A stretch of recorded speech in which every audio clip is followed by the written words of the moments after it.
जी तारीख़ी मंछर ढंढ जेका कॾहिं पंहिंजे कुदरती खूबसूरती, मच्छी मारण ऐं मुहाणनि जी ज़िंदगी जो मर्कज़ हूंदी हुई, अॼु पाणी जी गदलाण ऐं ज़हरीले छोड़ सबबि सख़्तु मुतासिर आहे। हिन माहौलियाती बहिरान खे मुंहुं ॾियण लाइ शुरू कयल राइट बैंक आउटफॉल ड्रेन 2 या RBOD2 मनसूबो हाणे पाण हिकु वॾे सवाल जी सूरत इख्तियार करे चुको आहे। हिकु अहिड़ो मनसूबो जंहिं ते अरबे रुपया ख़र्च थी चुका आहिनि, पर मंज़िल अञा परे आहे। 40 अरब रुपया ख़र्च थियण बावजूदु मनसूबो मुकमल न थी सघियो। कमु सालनि खां रुकियल आहे ऐं हाणे उनखे ॿीहर मुकमल करण लाइ वधीक 300 अरब रुपयनि जी ज़रूरत ॿुधाई पई वञे। RBOD2 मनसूबो सिंध जे पाणी जे निकाल वारे निज़ाम खे बहितर बणाइण लाइ शुरू कयो वियो हो। उनजो बुनियादी मक़सदु इहो हो त मुख़्तलिफ़ इलाइक़नि मां निकिरंदड़ ज़हरीलो ऐं गंदो पाणी मंछर ढंढ में वञण खां रोकियो वञे ऐं उनखे हिकु महफ़ूज़ रस्ते ज़रिए समुंड ताईं पहुचायो वञे। हीउ मनसूबो सेवण खां समुंड ताईं लॻभॻि 273 किलोमीटर डिघी लाइन ते ॿधल हो। साल 2001 में शुरू थियल हिन मनसूबे जी शुरूआती लागत लॻभॻि 14 अरब रुपया मुक़ररु कई वई हुई, पर वक़्त सां गॾु लागत में वाधि थींदी रही ऐं उहा वधी 61 अरब 98 करोड़ 50 लख रुपयनि ताईं पहुची वई। सिंध समुंड जी पब्लिक अकाउंट्स कमेटी जे इजलास में साम्हूं आयल अंग अखर केतिरनि ई सवालनि खे जनम ॾियनि था। आपाशी खाते मूजिबि मनसूबे ते 40 अरब रुपया ख़र्च थी चुका आहिनि, पर कमु अञा मुकमल न थियो आहे। 2015 खां मनसूबे ते कमु बंदि आहे। सबबनि में कंसल्टेंट जी गैर मौजूदगी, फंड्स जी खोट ऐं बोडुनि सबबि थींदड़ नुक़सान बयानु कया विया आहिनि। पर सवाल इहो आहे त जेकॾहिं 40 अरब रुपया ख़र्च थी विया त पोइ मनसूबे जे मुकमल थियण लाइ एतिरी वॾी रक़म ॿीहर छो घुर्बल आहे। आपाशी खाते जो मौक़िफ़ आहे त बोडुनि सबबि मनसूबे जे ढांचे खे नुक़सान पहुतो ऐं हाणोकी हालत में इहो मनसूबो गैर मौज़ून थी वियो आहे।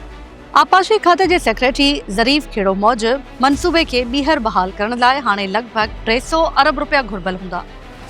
पर माहिरनि लाइ सवाल इहो आहे त छा मनसूबे जी डिज़ाइन, निगरानी ऐं अमल दरामद दौरान इन्हनि ख़तरनि खे अॻुवाट नज़र में न रखियो वियो हो। छा अरबे रुपयनि जे मनसूबे लाइ अहिड़ो निज़ाम न हुजणु घुरिजे हा जेको बोडुनि ऐं कुदरती तब्दीलियुनि खे बर्दाश्त करे सघे। RBOD2 जो मामिलो रुगो हिकु ड्रेन ठाहिण ताईं महदूद न आहे, पर उनजो तालुक़ु मंछर ढंढ जे मुस्तक़बिल सां बि आहे। RBOD1 ऐं RBOD3 ज़रिए ईंदड़ ज़हरीलो पाणी मंछर ढंढ में शामिल थियण सां पाणी जे मयार ते ख़राब असर पइजी रहियो आहे। आपाशी खाते मूजिबि जेसिताईं उन ज़हरीले पाणी खे साफ़ करण लाइ रिसाइक्लिंग ऐं डिसैलिनेशन प्लांट नथो लॻायो वञे, तेसिताईं RBOD2 जो मसइलो मुकमल तौरु हल न थींदो। RBOD1 ऐं 3 जी ज़िम्मेवारी वापडा वटि हुजण जो मौक़िफ़ साम्हूं आयो आहे।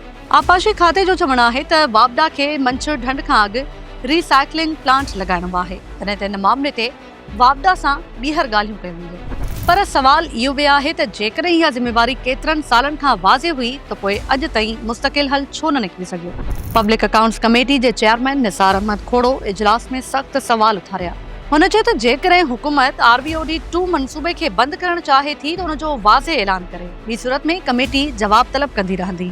कमेटी सिंध जे वॾे वज़ीर ऐं चीफ सेक्रेटरी खे ख़त लिखी सिफ़ारिश कई आहे त मंछर ढंढ भरिसां 0 पॉइंट ते रिसाइक्लिंग ऐं डिसैलिनेशन प्लांट लाइ स्कीम तयारु कई वञे। RBOD2 मनसूबे खे सेवण खां समुंड ताईं मुकमल करण लाइ क़दम खयां वञनि ऐं हिन मनसूबे लाइ सलाहकार मुक़ररु कयो वञे। RBOD2 हाणे रुगो हिकु तरक़ियाती मनसूबो न रहियो आहे, पर उहो सिंध जे पाणी, माहौल ऐं सरकारी मनसूबाबंदी जी सलाहियत जो इम्तिहान बि बणिजी वियो आहे। हिकु तरफ़ 40 अरब रुपयनि जे ख़र्च जो अंग मौजूदु आहे त ॿिए पासे वधीक 300 अरब रुपयनि जी ज़रूरत जो अंदाज़ो साम्हूं अची चुको आहे। मंछर ढंढ अञा बि हल जे इंतज़ार में आहे, तॾहिं त RBOD2 जो मुस्तक़बिल बि सवालनि जे घेरे में आहे। हाणे फ़ैसिलो इहो करणो आहे त हिन मनसूबे खे नए सिर ज़िंदगी ॾिनी वेंदी या अरबे रुपयनि जे ख़र्च खां पोइ उनखे नाकाम मनसूबनि जी फ़हरिस्त में शामिल कयो वेंदो।